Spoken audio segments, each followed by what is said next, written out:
Hello everyone and welcome back to Xenoblade Chronicles. In the last episode we finished up with some side quests in Frontier Village. Now we're going to have a couple of episodes of cleaning some stuff up around Alcamoth. Some of this is stuff we couldn't do when we first came here, some of this stuff is just I didn't want to spend too much time here because there was so much happening when we were first here. I mean, there's always been plot to get on with.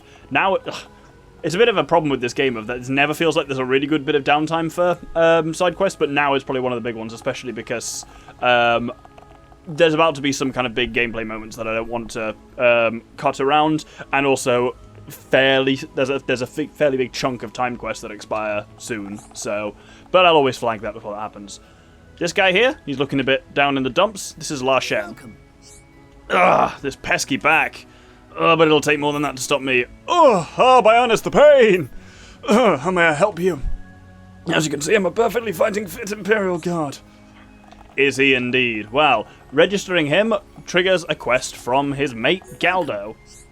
Nothing to report at present. Feel free to relax. You've noticed it too, haven't you? That chap over there is suffering from back pain, right? It's clear for everyone to see. The guy really loves his training and he pushes himself every day. That's why his back hurts. And he's adamant about going on a search and destroy mission. That doesn't sound good. Good grief, he's beyond help. I'm his friend and he still won't listen to a single word I say. No, I think he is listening to you. After all, you're his friend. Just give him a bit more time. We'd like to help as much as we can, too. You're right, he is my friend. If I don't believe in him, then who will? You've helped me realise something very important. Thanks a lot. And this gives us back pain, which is basically, we'll take the search and destroy mission off his hand. Defeat 6 Archer Hodes at Erith Sea. You'll go on the mission instead of me and Lashen, then. You're a real lifesaver. Thanks a lot. No problem. Leave it to me. So, Archer Hodes, the best place for hunting them, they're all out at Erith Sea, but the best place for doing so is here at Hovering Reef 2. I guess the best way to go that would be from the centre gate. Look at it, the nighttime and the starfall. Beautiful. And indeed, we'll take advantage of that here briefly before... Are you an Archer Hode? No, you're a Urine Hode. That's what I always read it as. We'll have a brief heart-to-heart here. This is... Doesn't have the right affinity between Sharla and Ricky. Oh, skill trees. Oh, Shulk and Sharla have gone up in affinity. That's very strange, but there we go.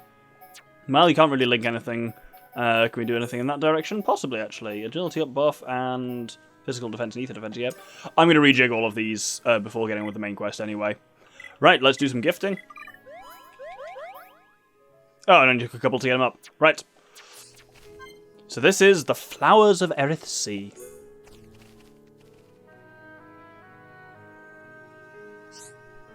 These flowers smell like passion. Ricky, feel different. Feel passionate. Passionate? Are you feeling alright, Ricky? Oh, Ricky love flowers. I like flowers too. Sharla like them too. Oh, flowers taste yum yum, no?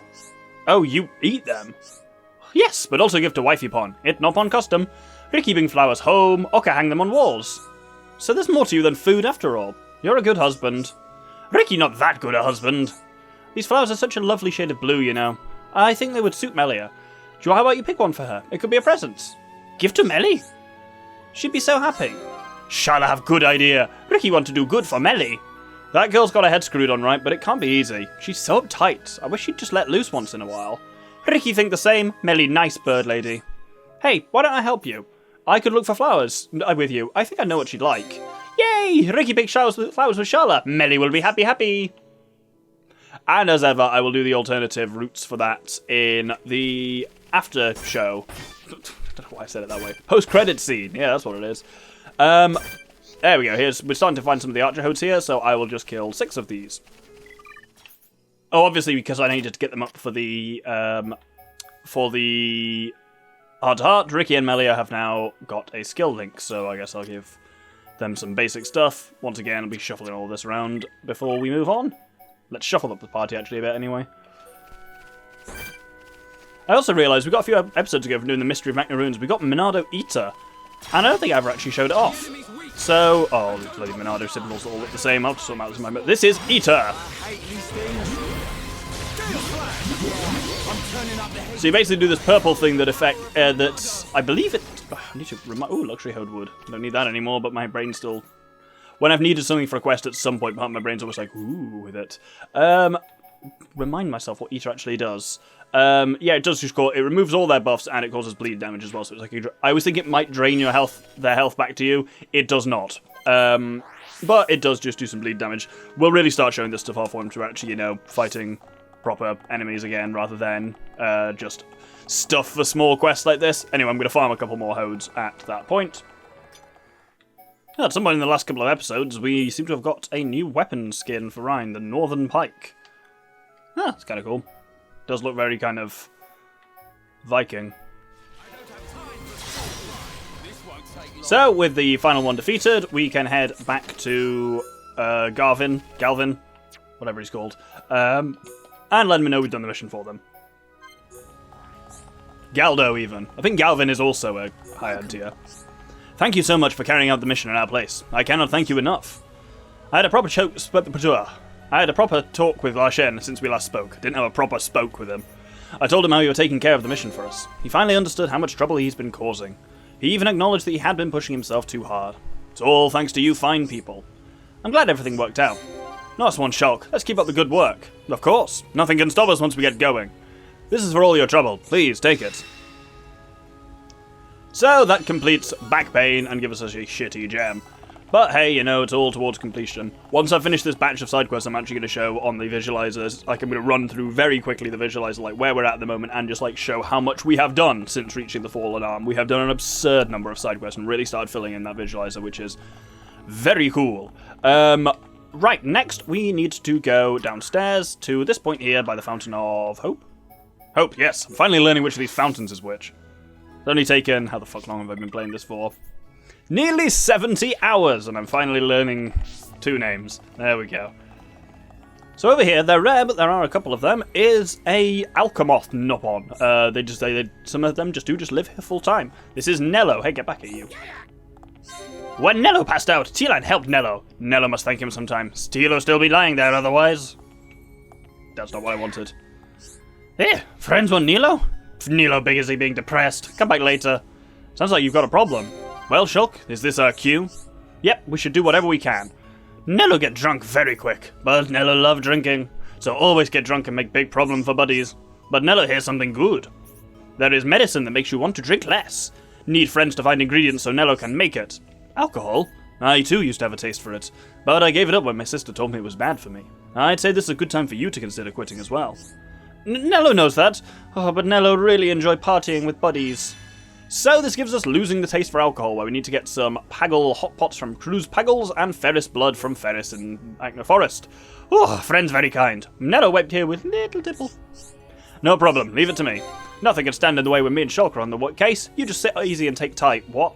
I said all the right words there, not in the right order though.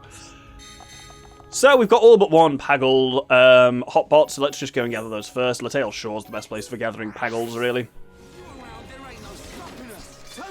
And the first one I killed had the hot pot we needed. Brilliant. Next up, the Ferris can be got literally anywhere around Magna Forest, but the Wakepoint Beacon is as good a place as any to just find a constant supply of them. Defer to you too. That's one Chonko blood. Oh, that was only thin blood. We need the thickest of blood. And then there's a second thick blood. With that gathered, let's return to Nello. Nello. I think Nello. I'm locking it in. Nello. Thanks. Nello knew no medicine was coming. So, Nello had a little drink beforehand. I'm glad everything worked out. Nello can't say thanks enough. Well, how about it? A drink to celebrate? No? Friends are like little pawn. Ugh. Nello's head hurt. And that completes losing the taste for alcohol. We'll be dealing with Nello a little more in the coming episodes, but for now, what we want to do is head up to the other fountain, Eternity, during the daytime. And we've got a couple of quests to pick up here, actually. So, over here, we have this cool... Is that got pink hair? Oh, no, it's just got a pink headpiece. This is Elior. Oh, what am I going to do? I need more experience if I want to be like those guys. Well, it's impossible now. Sounds like you've got a problem. You going to listen to me? Well, I really want to be like Zane and his partner. Remember then the adventurers that fucked up and got lost on Valak Mountain? We had to save them. So that's why I want to know lots and lots about stars. Adventurers like Zane and Kuralth are always telling people stories. When I grow up, I want to do the same thing too. I realised recently that's my dream.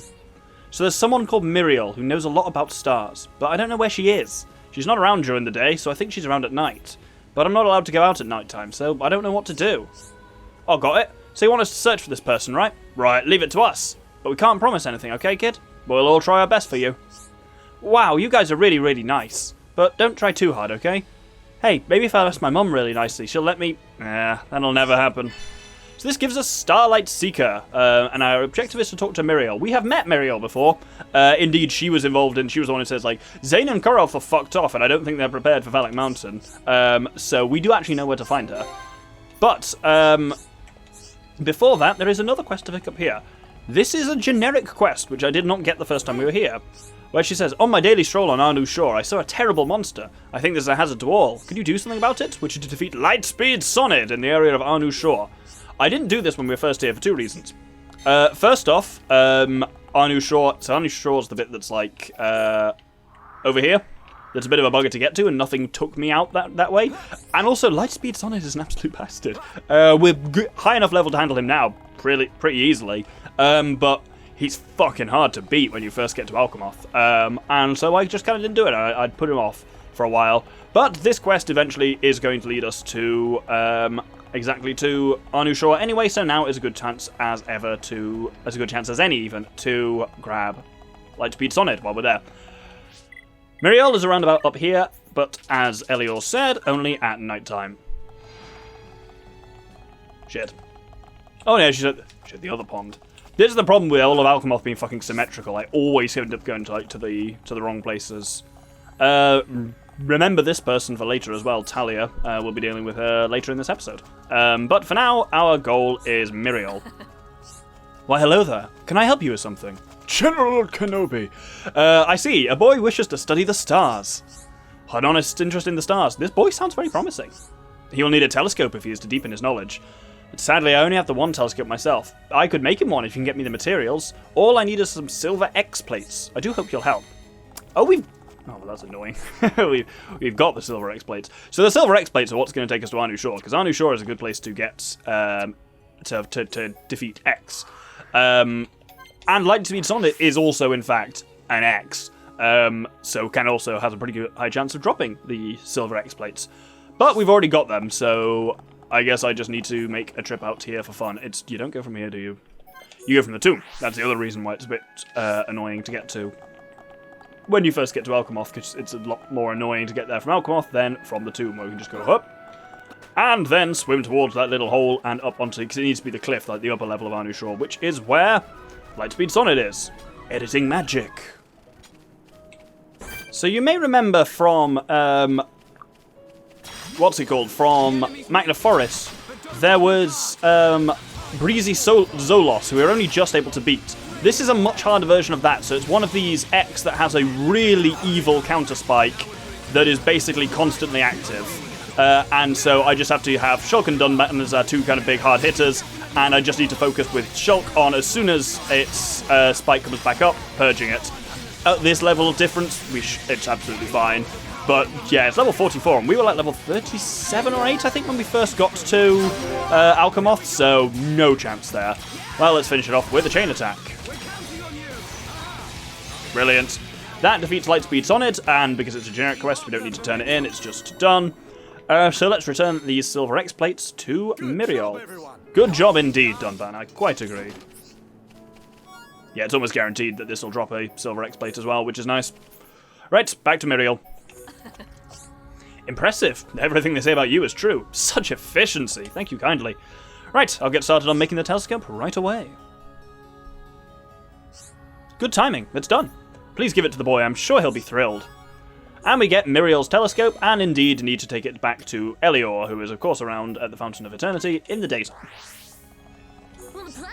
You got something to give me from Muriel? What is it? Is this a telescope? That's cool! Oh, I'm always looking up at the sky. Now I'll be able to see the stars really clearly. I'm glad everything worked out. We did good job. Let's dance. Dance, nop on dance. A nop on dance? I wonder what that would go like. Have you never looked at Ricky? Thanks for everything. Here's something to say thanks. This is for you. So, that completes Starlight Seeker. And immediately following this, Elior will offer another quest. So, excuse me. I have another problem. I've been watching the stars from my window every night for the last 5 seconds, but it just doesn't feel like enough anymore. That doesn't sound good. Yeah, it's horrible. Once you see a little bit, you just want to see more and more. Yes, kids, say no to stargazing. So can you please help me with this? I've heard there's a clever Nopon around. I think he might be able to make my telescope better. I heard he likes stars too, so I hope this works. Oh, that Nopon might be like Ricky. Why? Easy. All Nopon very clever. Really? Well, I suppose you'd know. I don't know where he is, but I'm sure you can find him. So this time we have Starlight Gazer, where our goal is to talk to Kaleka. Yay! I'm so happy! Soon I'll be able to see even more stars. Oh, take its telescope with you and give it to that Nopon if he needs it. So Kaleka is also, much like Miriel, is only around at night time. So let's head upstairs. So up here is Kaleka. What is this? Oh, you want me to make it better? For Kaleka is no problem. I don't have the materials I need to show off my skills. I wonder if you'd go and get the material for me. If you do, I can make the Oh, cat just jumped onto my crotch. If you do, I can make the telescope somewhat stronger. The material is easy to get, but it's in the high-end tier tomb to which literally only the royal family should have access, so you shouldn't even know what's in there, let alone it be full of tasty sausages. But hey, that's a different thing. Please don't rub your face on the microphone, little cat. Why? It's simple, really. There are high-end tier defense machines in there, you see, so they're bound to use really strong and powerful materials. Okay, the logic is a bit sounder there. So we need to go to a place we've actually already been within the tomb, which is high-end tier tomb. Where do we go? This second treasury here is where we need to go, so we'll start by going to the Valley of the Emperors. Please don't purr and rub the microphone. It's very cute. But it's... don't. Hello, Booba. Now being accosted by an adorable little four. I say little. He's like 7 kilos now. He is not little. He is a very large cat. But you'll always be my little kitten. And so to the left here is this second treasury. If you remember, it had like some ruby glasses, a art manual for Summon Bolt, and a unique monster called Carmanzabi in it. But it also has the attachment part that we need for this in it, so it's an actual specific quest target, not just, hey, grab this collectible. So with that, we can return it to Kaleka. Hello? You've already got the part? Oh, show, Kaleka, show!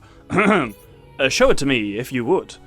This is interesting. We'll get onto this a little bit later in some other quests involving Kaleka, but he is... Note his speech patterns. He does not speak much like a Nopon. Yes, no problem at all. Well done on getting the part. And now I shall begin my great endeavour. Allow me to borrow that telescope a while. All done. Yay! Please return this to the child. I am weary after my efforts. I leave the rest to you. And this gives us the stronger telescope that we are to return to Elior.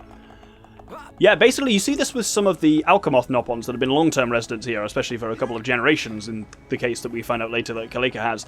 And they, whether passively or in some cases it seems like they actively tried to disguise their Nopon speech to try and, I guess, kind of blend in. It's interesting. It's similar to when, like, people, you know, move to cities and try and lose a regional accent to avoid sticking out, like that kind of thing. It's an interesting one. This game does quite a lot of clever stuff with accents that a lot of people don't necessarily realise unless they're British, like the fact that, you know, most of the the colony accents versus the kind of high-end tier accents are very different. They're different, like, British regional accents. It's quite clever, and they really go all in with that in Xenoblade 2 by bringing, like, Welsh in for the Gormoti and Scottish for the Ardanians and stuff, and then weirdly Australian. But I guess it works for the, what are they called? The fish people, those ones. I can't remember their name. It's been a while since I played 2. Anyway, we can now return this telescope to Elior. Huh? He made the telescope more powerful? Just for me? Let me see! Oh, this is so cool. I don't really understand how it's been changed, but it's better now, right? I'm going to go and try it out. This is really cool. I can see things much clearer than before. It's the middle of the day. If you use a telescope in the middle of the day, you're going to burn a hole in your face. Thanks to Kaleka, and to you too, of course. Glad everything worked out. All done! Well done, us! You made my dream come true. Thank you so much. This will be enough to keep me satisfied until I'm a grown-up. This is for you. Thanks again. He says until he's a grown-up. Even the high-end tier kids are like 30 or 40 just because of the way their species ages, because they have much longer lifespans, which is very, very interesting.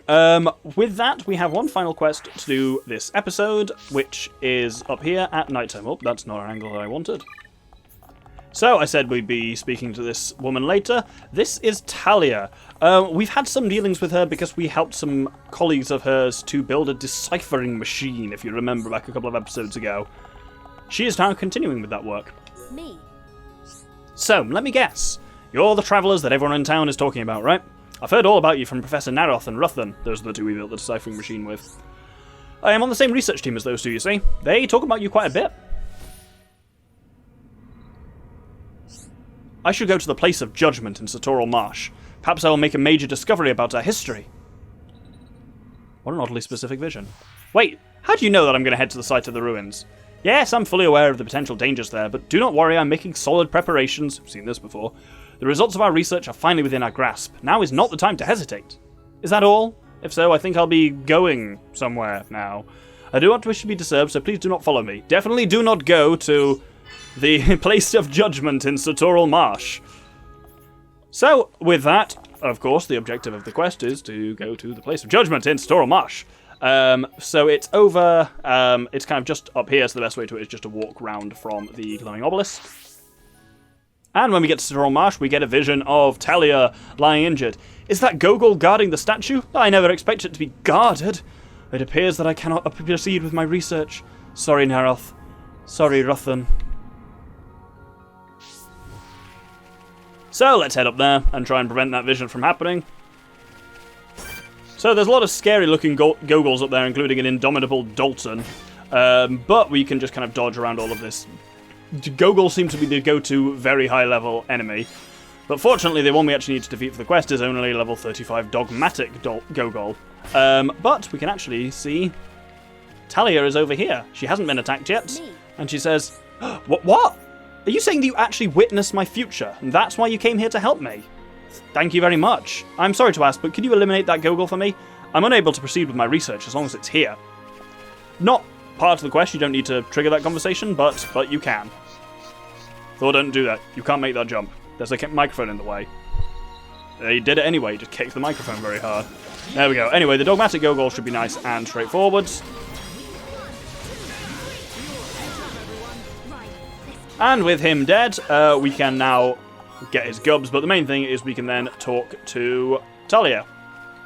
Me. I do not know how you came to know my future, but you did prevent me from becoming seriously injured. I must offer you my gratitude. I feel I can trust you enough to explain why I came to these ruins. Not long ago, I discovered an ancient book. Naroth, Ruthan and I formed a research group to study it. The book told of a war god faith that existed long ago. Have you seen the entrance to the have you seen the statue above the entrance to the palace? It's based on the war god, but it's only a copy. Right now I'm trying to determine where the war god faith arose, so finding the original statue would greatly help our research. We've deciphered half of the book. The text indicated that the original war god statue is in Satoral. However, this statue is not the original. My actions were premature. First, I should decipher the entire text. I may ask for your help when the time comes to seek out the statue. I hope that I can depend on you. Many thanks for everything you've done for me so far.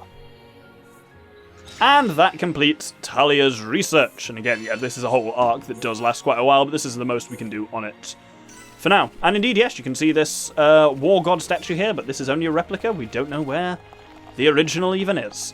And we'll hold it on that point. Thank you very much for watching. Next episode, we're going to be doing some more side quests in and around Alcamoth and Erith Sea.